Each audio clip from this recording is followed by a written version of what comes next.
Chapters and Multiple Math 6 Class Unit 3 Exercise 3.2 Test whether the given numbers are divisible per condition।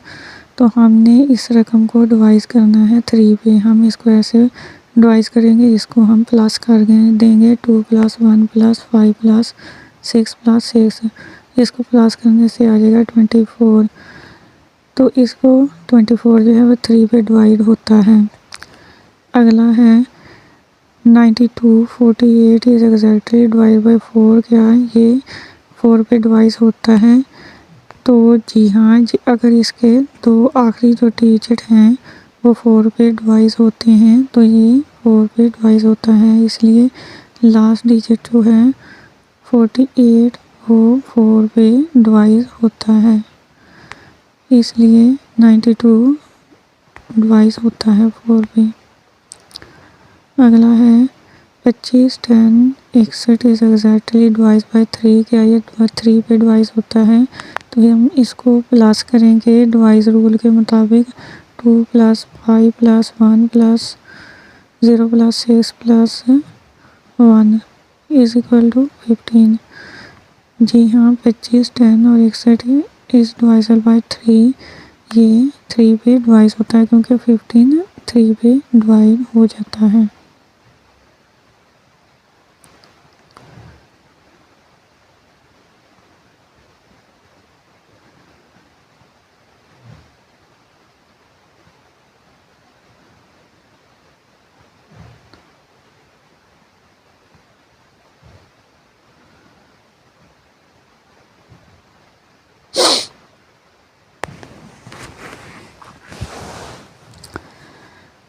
चौथा है 24 से 15 0 is exactly divide by 8।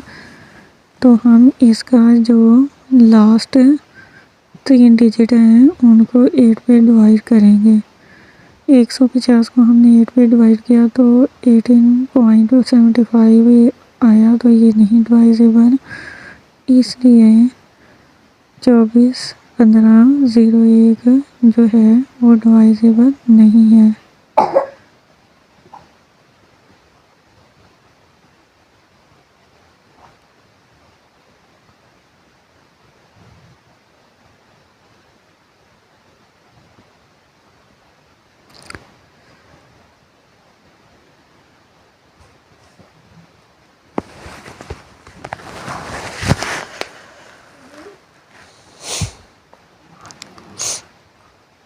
इससे आगे which of the following numbers are exactly divisible by 6।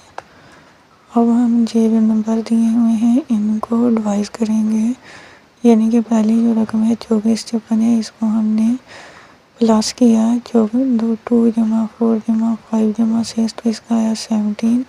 24 56 जो है वो 3 पे divisible नहीं हुआ, तो ये डिवाइड नहीं होता, 6 पे डिवाइड नहीं हो रहा।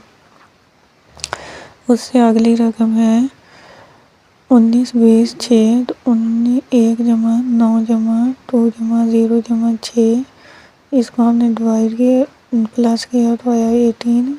अब हम 18 को 6 पे प्लस करें डिवाइस करेंगे 3 पे और 2 पे भी, तो ये डिवाइस हो जाएगा।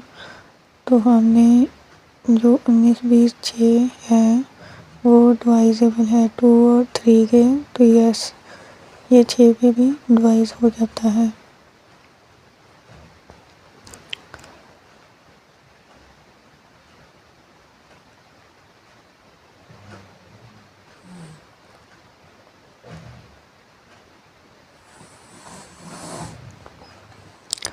उससे अगली रकम है 71 21 700। अब हम इसको प्लस करेंगे 7 + 1 +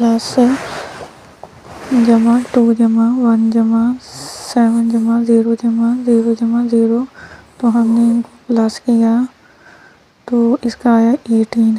तो 18 भी डिवाइजेबल है, तो इसका आंसर ये है कि 19 20 6 और 71 21 700 आर डिवाइजेबल बाय 6 और 24 56 नो डिवाइड बाय 6।